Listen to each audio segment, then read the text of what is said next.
Welcome into another episode of the Fat Guy Podcast. I'm the Fat Guy. Most people just call me Brett. Glad to have you along for another episode today. Today's going to be, I think, interesting to a lot of people who haven't done any kind of studying, haven't done any, looked at the research, don't know anything about this concept of intermittent fasting for really short and very doable periods. So anytime I talk about fasting, people are always like, oh God, I can't fast. Can't go a day without food. Well, interestingly enough, you don't really have to go a day without food to get benefits of fasting. And there's a brand new 12-week study that had a control group and an intermittent fasting group, and they compared the two results. And what makes this study fascinating is both groups were told to eat whatever they want. There's no dieting. There's no, you can't eat this, you can't eat that. There's no, you got to keep within a calorie range. They didn't count calories. They didn't care what they ate. The only change they made was, obviously the control group could eat like normal. What they told the control group was, you just keep eating like you've been eating. You don't just eat when you want. Don't change anything. Just live your life like normal. We're going to follow you for 12 weeks. And then the other half of the study group, they said same thing. Whatever foods you've been eating, you just keep eating them. Eat what you love. The only difference is you're going to eat in an 8-hour window. And then outside of that 8-hour window, you won't consume any food or calories of any kind. So not only is that food, that means you don't drink Cokes, you don't drink sweet tea, you don't drink lemonade. You don't drink things that have calories. Basically water. You could drink. People get confused about that. People are like, well, I've tried fasting and nothing works. And I'm like, well, did you continue to drink Cokes and sweet tea and stuff outside of the window? Oh, yeah, well, then you weren't fasting. I mean, a Coke has 140 calories in it.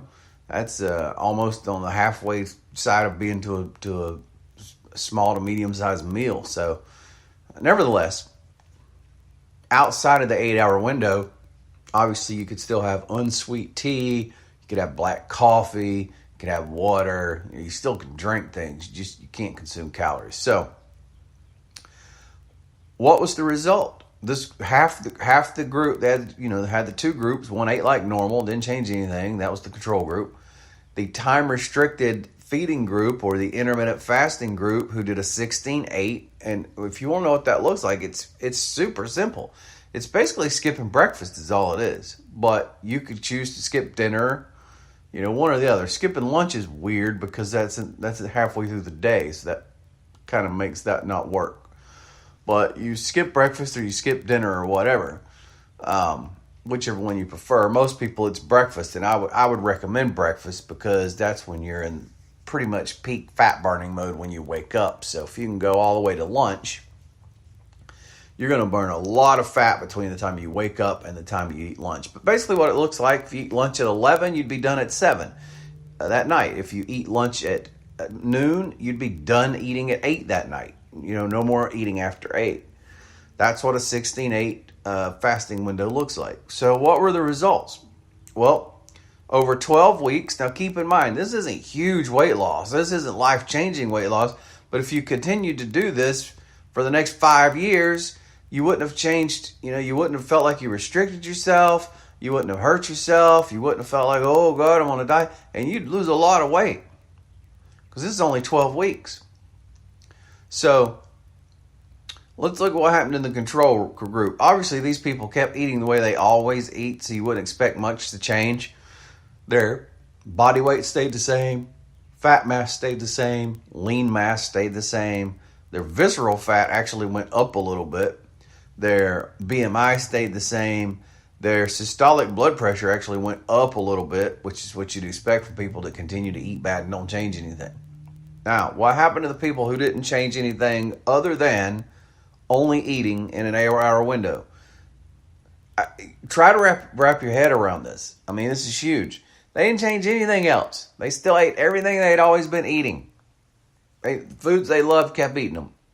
No restrictions. The only restriction was you can only eat during an 8-hour window. So from noon to 8 or 11 to 7 during the day. That's the only change.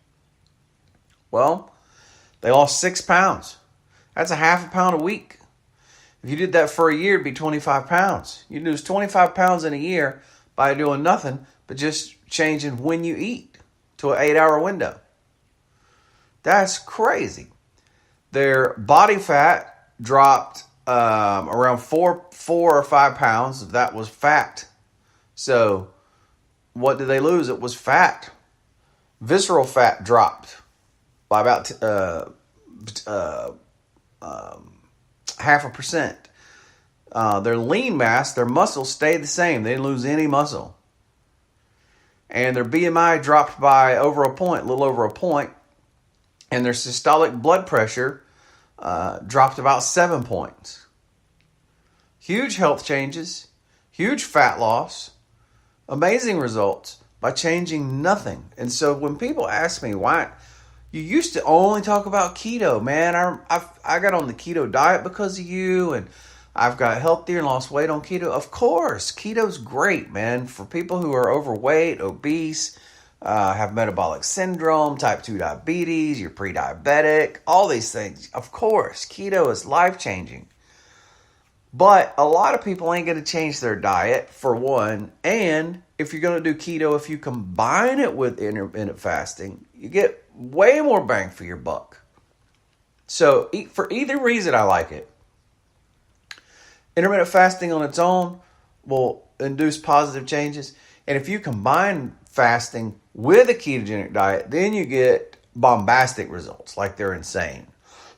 So I wanted to make this, and this is a brand new study. This study just came out just a few weeks ago. They released the results. And there's several studies like this. But it's just proof that it's not just because we're eating the wrong food or we're eating too much food. It's that we eat all day. That's why there's several reasons why America is obese and fat and sick and dying. One of them is the food we're eating is slammed full of sugar. They cram. First of all, it's not real food. We eat stuff out of boxes that was made in a factory, which is not actual food. So we're eating that crap, and that crap has all the fiber sucked out of it, and most of the protein is sucked out of it, and they replace it with sugar. And so it's not really food. It's really a drug is what it is. Drugs in a box, because sugar is a drug. So that's problem one. Problem two is that we eat all day. People wake up in the morning, if they're not eating, they're drinking.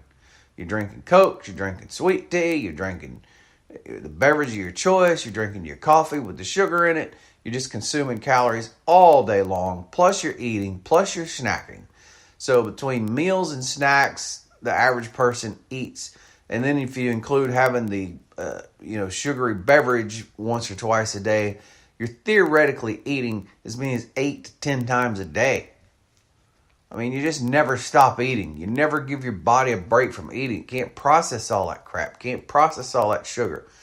Your insulin level never falls. You literally never give your insulin level a break. And insulin is the hormone that turns on fat loss or turns off fat loss. Weight gain is hormonal. And it's based on the insulin. And they've proven that. There's no doubt about that. So, good news. Let's say you're one of those people out there that only has 10 pounds to lose. Well, you could probably lose that in a year or two by doing nothing but just moving to a 16-8 time-restricted eating window. Still eat the food you love.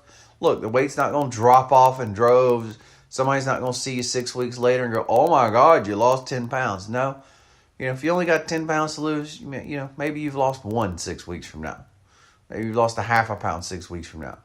But you just stick with it. You don't change anything else. The next thing you know, 3-4 years later, you lean. You don't have the extra 10 pounds. You still eat the food you love. The only thing you did, you just had a time-restricted window of eating. It's powerful. So people talk to me like, I can't fast, man. I see you talking about fasting, and I can't fast. You can fast. 16-8 is the easiest fasting window ever. Just skip breakfast. Don't eat till 11 or 12. And then stop at 7 or 8. That's it. Easy peasy. Lemon squeezy. Hope you've enjoyed today's podcast. Follow me on social media. Fat Guy Podcast is the username. I've taken my weight loss story primarily to Instagram because Instagram doesn't come with all the political crap that's on Facebook, and because Twitter is Twitter's crazy. So I still post on Twitter and Facebook, but I've taken the bulk of my weight loss journey to Instagram in the form of photos and videos. I'm trying to do 2 photo weigh-ins. I'm trying to do a short video update at least once a week. And then I'm trying to do progress pictures, which is something I've never been really good at. Like, I've never done them every week in a formulaic way. And I got to tell you, it's very humbling and humiliating. But I'm trying to do the same spot, same location, same poses every week. Now, that could change down the road if I'm traveling and I'm not home to do it once a week. But for now, it's going to be pretty consistent. And so if you'd like to follow along, I'd love to have you follow me. Fat Guy Podcast is the username across all social media. And if you haven't subscribed to this podcast yet, man, there's 2 big favors you could do for me. Is subscribe and share it and tell other people about it. So most people get their podcasts from Apple Podcasts, formerly called iTunes, but now they want it called Apple Podcasts. Of course, you can listen just straight from the website if you don't want to get into that. I recommend the app, the Spreaker app, Spreaker, Spreaker. It's just like speaker, but it has an R thrown in there, Spreaker, Spreaker. It's a free app to download, and my podcast isn't the only one on there, but download it. It's free. Search for Fat Guy Podcast and hit the heart and follow and subscribe, and that's a super simple way of doing it. And, of course, there's the website, thefatguypodcast.com, so you can listen in all those many ways, so do that. And then if you are familiar with Apple Podcast, if you'd go leave a review and go, look, this guy really helps me. He shares research. If anything I've ever said helped you at all with losing weight or anything, leave a message about that. And just leave a review and give us 5 stars would be awesome. Why do I ask that? Because that's how Apple determines who they're going to show my podcast to. Nobody ever reviews you positively. They don't show your podcast to anybody. Nobody ever sees it. People review it and give you positive results. Somebody goes searching for weight loss. How do I lose weight? Well, they'll show them my podcast. Go, here's a weight loss podcast that seems to be popular and seems to have value to people. And they'll show it to people wanting to lose weight. And that's my number one goal in life, is to help me and others lose weight, because it's a journey. Thanks so much for listening. We'll talk to you next time. Appreciate it.